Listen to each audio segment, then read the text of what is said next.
Hey guys, it's Andy from andybaker.com and owner of Kingwood Strength and Conditioning, and we're coming to you today with another whiteboard lesson on assistance work. Okay, this is one of the most frequently asked questions that I get on my programming forum at startingstrength.com, as well as through email and that sort of thing. These are exercises that people want to do.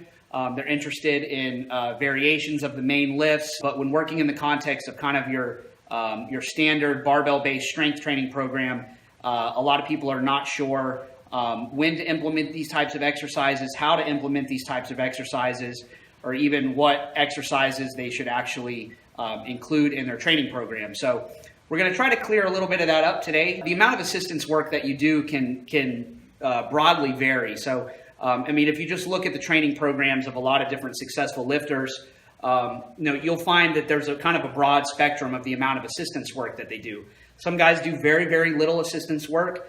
They typically just stick to the main lifts, with a relatively high level of volume and frequency on those main lifts with very little deviation, and they get good progress from that. And a lot of guys do kind of a minimal amount of work on the main primary exercises. And they include a lot of assistance lifts in their programming, and they get good results with that. So in part, it depends a little bit on the individual, just what your needs are, what your training preferences are, how strong you are, what is your level of training advancement, your build. There's all sorts of things that might influence how much assistance work you might actually do. But in general, for a novice, you guys know we don't include a whole lot of assistance work. Typically, a novice can just progress on, just a basic template using just the big, 4 or 5 exercises repeated over and over again, with the only change is just a little bit of increase in weight from workout to workout. So that's basic novice programming that might last 3 to 6 months. And then as an early intermediate, a lot of times the programming doesn't change all that much. The basic structure of the workout might change just a little bit, but by and large, it kind of looks on paper a little bit like a novice program might look. So we're talking about, programs like the Texas Method or different types of heavy, light, medium programs or things like that are still largely based on just the main lifts. And the only manipulations we make are just to the volume, maybe a little bit to the frequency, and then we might vary, the intensity up, that sort of thing from workout to workout. And that's another several months, maybe even up to a year of intermediate level programming of, again, just kind of work on the basics and mastering the technique and kind of going through all the different manipulations of volume and frequency and intensity that we can to generate progress with the most simple program possible. But then after a while, what happens when you kind of get into that, after being on an intermediate program for several months or a year or something like that, you're going to have run through a lot of the different variations of just sets, reps, frequency of the main lifts. And so you're going to need another variable that you're going to have to look at to keep progress going, okay? And a lot of times that's where we get into the introduction of a lot of these assistance movements, okay? So we're going to kind of show you how to start introducing these into your programming and why you might do that. And what I'm going to start with is basically just kind of a classification system of the different assistance movements. We tend to just say anything that's not a primary barbell exercise is an assistance movement, but I break it down even further than that. As far as I know, there's not any sort of uniform terminology that we use inside the strength training community to classify this stuff. This is just my own system that I use in my own thinking when I'm designing programs for my clients of kind of how I think about assistance work. So we tend to just broadly define everything as assistance, but I break it down a little bit further than that. And you'll see in a lot of literature, online or training books or manuals or whatever, that people kind of often use a lot of these terms interchangeably. So,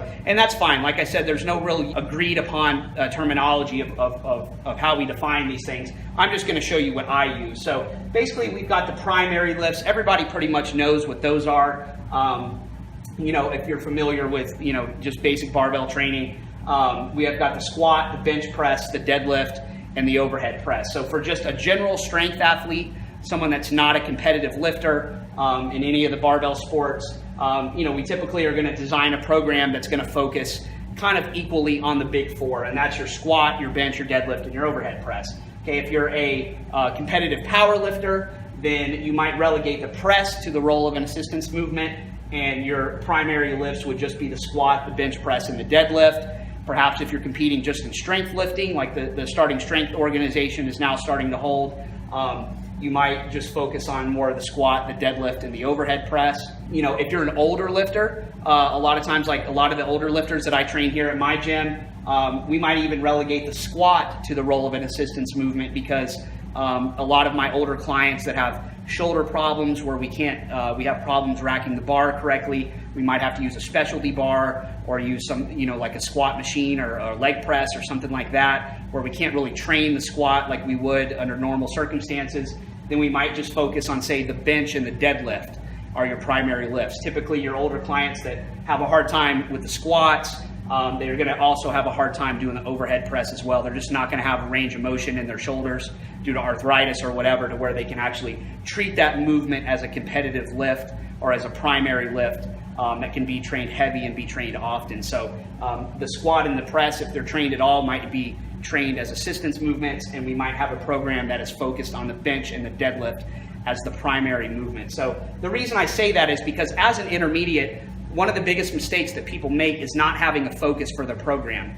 They're too general, and they have not identified yet what they want to focus on. So as a novice, it's okay that we're focused on just getting stronger. That's the primary goal. We're just getting stronger across the board on the basic lifts. But as an intermediate, it's better, if possible, to narrow your focus a little bit to either competitive lifts or just, you know, pick the ones that you can do. Sometimes I tell guys that are training alone in their garage, something like that, where they don't have a spotter, that they might just want to focus on, say, the press and the deadlift, because those are two movements that you can test on your own with 1 rep maxes. You can test absolute strength there, and you're in really no danger when you're training alone when you do those movements. Whereas a lot of guys that are training kind of recreationally alone, that sort of thing, they're not real crazy about doing a lot of really heavy singles training and that sort of thing on the squat and the bench press, just for safety reasons. So it doesn't really matter what it is. The point is, pick something and focus on it, and then you can kind of, everything else in your program can kind of revolve on just getting those main lifts stronger. So if you find that right now your training plan is too general and you don't have any narrowly focused goals, try to think of something that excites you and train towards that, and then you'll have better success setting up programming that makes sense. So anyway, that's the primary lifts, and then we've got supplemental lifts. So you'll hear a lot of people refer to, you know, we're going to do supplemental exercises or supplemental lifts. What is that? A supplemental lift, the way that I define it, is basically a barbell movement that resembles one of the parent lifts, one of the competitive lifts or the primary lifts. It's a barbell movement that resembles one of these, both in the performance of the lift and in the load. Okay, so it's going to be something that's generally trained with a barbell, and it's going to be trained heavy, and it's going to look a lot like the exercise, the primary lift. So we're thinking here of something like a stiff leg deadlift or a close grip bench press, something like that, a paused box squat, things like that look pretty similar in the performance of the lift, and they can be trained heavy. And again, because these are high stress movements, we're typically going to be talking about doing these with a barbell, and I would also say a specialty bar. Okay, so certain instances where you might be doing things like good mornings with a cambered bar, or one of my favorites, or maybe you're doing squats with a safety squat bar, or you want to do like closer grip bench press with a Swiss bar or football bar, or whatever you want to call it. Those things are similar in the amount of stress that they create and the loading as would be one of these primary movements. So those would also qualify as a supplemental lift. Okay, and I even further break down the supplemental lifts into 2 different categories, and this helps me when I'm doing program design with people, into overload movements and underload movements. Okay, so what does that mean? Everybody pretty much knows what overload is. That's just, it's an exercise that generally allows you to move more weight than you would in the primary movement. These are almost always going to be partial movements done out of the rack. Okay, rack pulls, you know, from knee height are going to be an overload movement. You're pretty much going to be able to rack pull more than you deadlift. Very high stress movement, partial movement. Perhaps a bench press off the pins in the rack, and if you set them up high enough, you know, a few inches off, it's going to allow you to use some weight that's higher than what you would bench press with. But again, it can, even though it's a short range of motion, can be very stressful with the loads that you lift.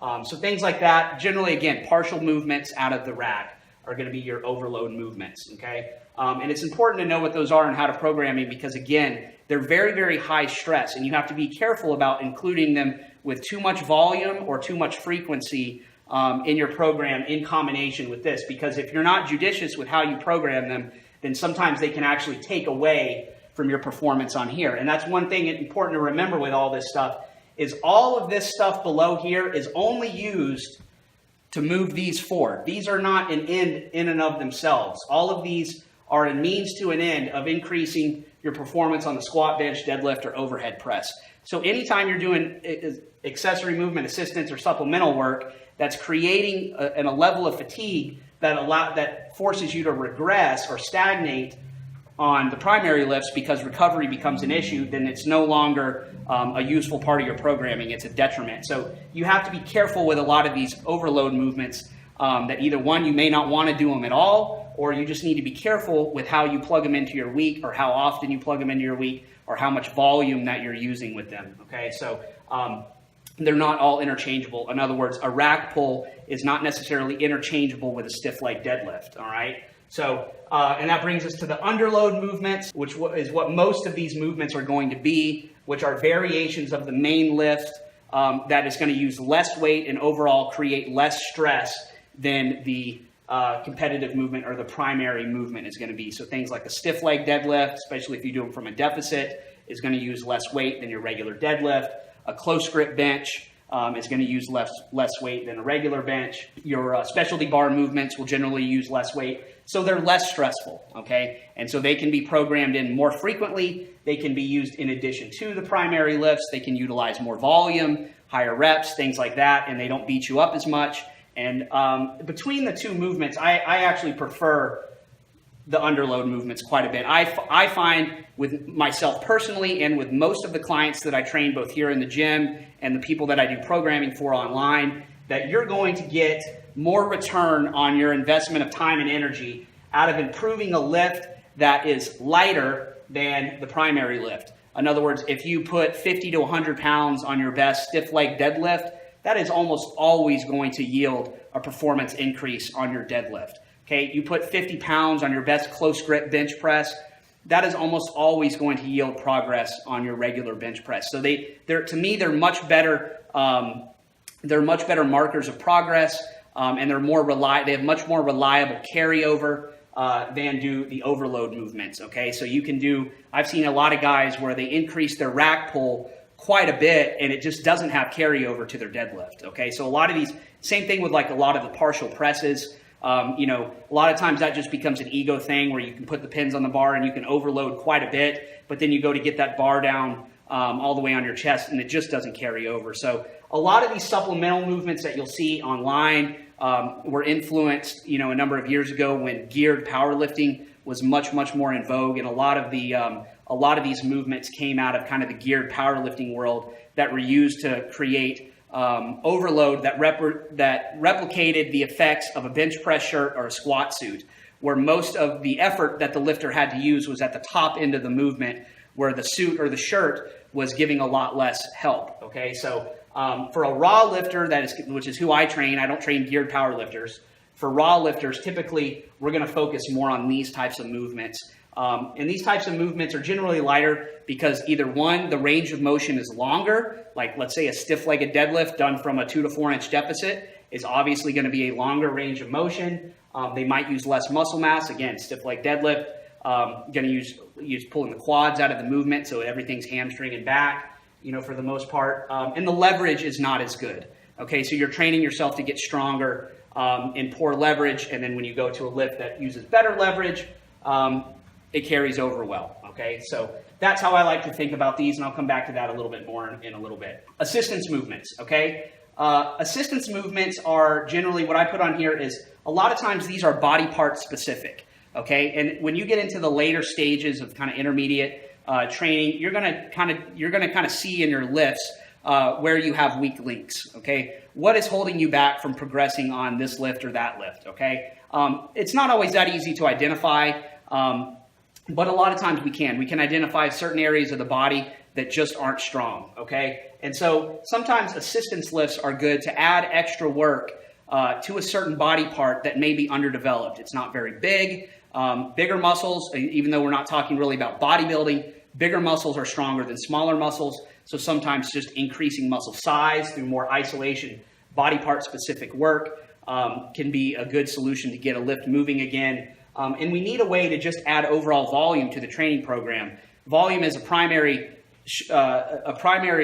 stressor that is mostly responsible for your gains in both size and strength. So we want to always kind of be looking at ways to increase the total amount of work that we're doing, but it can't always come just from the basic barbell movements. You only have a limited capacity to do this stuff during the week. There's only so much work you can do and still recover from, but sometimes we can sneak in a lot of extra volume by doing less stressful exercises that focus on a weak link. And so that's how we tend to think about these. These assistance movements are targeting a certain body part. So these might be for the triceps. It might be something like lying tricep extensions. It might be glute ham raises or something like that for the hamstrings. It could be a lot of upper back work, rows, pull-ups, pull-downs, things like that for the upper back. All of these things that will contribute to making these lifts stronger, but are not all that stressful to train. So a lot of times these movements will be like I said, they might be kind of isolation work, single joint movements like a tricep extension or something like that. And they'll typically use other modalities other than just barbells. So, dumbbells, body weight, machines, even things like that can target a specific body part while creating some useful stress on that movement. It's not a huge dose of overwhelming systemic stress that we get from doing one of these, okay? And then we've got our last category, what I call accessory work. And accessory work are the things that really don't contribute anything directly to strength. And so that's why they're accessory. They're not really an integral, important part of the program, whereas these first three, I think, probably are, okay? Especially the first two, but even assistance work for a lot of intermediate and advanced trainees. Some targeted assistance work is going to be a necessary part of your long-term overall progress. Accessory work, less so. So how do we use accessory work? A lot of times this is just cosmetic stuff. Okay, this is for the kind of the guy that's trying to get strong, but he also wants to just balance out and improve his physique. There are certain exercises you can do, say side delt raises, things like that, which really have no functional capacity. They really have no functional carryover, to contributing to a certain lift. Just in the loads that they use, the range of motion, it just doesn't carry over in a performance capacity at all. But in more of a kind of a bodybuilding context or just a pure muscle growth cosmetic context, they can have some impact on your physique. So those are where we would program these things in. Side delt raises, stuff like for calves or things like that that you might want to do. You could argue bicep curls would kind of fit into that category of just things that kind of improve your overall physique, but not necessarily improving your performance on any of these lifts. A lot of times the way that I use these is I'll use them in kind of a work capacity context, okay? And a lot of times what I'll do is at the end of one of my trainees' workouts where we maybe focus on, one or two primary lifts, one or two supplemental lifts, maybe an assistance lift, and then at the end, we'll take some accessory work. It depends, and this is where you can really individualize it for the client. It depends on what they're trying to accomplish in the gym, what their fitness levels are at, what their concerns are with their physique, that sort of thing. And you can program in some accessory work, and a lot of times I'll do it in circuit fashion at the end of a workout. So we might take anywhere from 2 to 4 exercises that are more cosmetic in nature, and we might run them through that in a circuit with little to no rest between exercises. And what that does, it just gets a little bit of useful, what I call weight room conditioning in there. It's a way to do a little bit of cardio conditioning. It's not real intense cardio. It's not anything like pushing the prowler or going out and running sprints or anything like that. But for kind of a weight room athlete, it's not necessarily to always do conditioning that pushes your heart rate to maximum levels. So you can kind of do some of that little bit lower grade conditioning level, and it still helps you in the weight room. And what that does is what we're trying to do is we're just trying to build capacity in the weight room. So when you build up your GPP or general physical preparedness, or you just build up your overall level of fitness through some of these kind of accessory movement circuits like that, what it does is it gets you in better condition to handle higher volume workouts that include more of this stuff. So the more advanced you get and the more volume that you require to keep progressing, the more in shape you need to be to actually complete those workouts. So if you need 10 minutes of rest between every work set that you do, you're not in very good condition, and it's going to take you a hell of a long time to get through a workout that includes enough volume to actually push you forward. So it's one of those things, it's one of those instances where we're talking about you have to get in shape to train. It's not just training to get in shape, or how most people think of it, but you actually have to build some conditioning outside of your normal workout so that when you go into your normal workout, you can attack it with enough volume, enough intensity, and enough training density, i.e. you have to be able to complete the workout in a reasonable amount of time for most people. You can build some fitness in order to be able to complete the meat and potatoes part of the workout without killing yourself. You'll find that when you are in shape, when you do these types of circuits, or it doesn't have to be these, it could be any kind of outside conditioning work that you do, but you'll find that when your fitness level is higher and that when you have higher work capacity, your recovery is better, both recovery between sets, so kind of your inner workout recovery, the pace at which you can go between sets and between exercises improves, and so does your recovery between workouts. You'll find that you can train more frequently with more volume, more intensity, more exercises, that sort of thing. When you're in shape, you can do a lot more work. So while we're not trying to be endurance athletes, we do want to have some level of work capacity so that we can get through very hard, high volume, grueling workouts.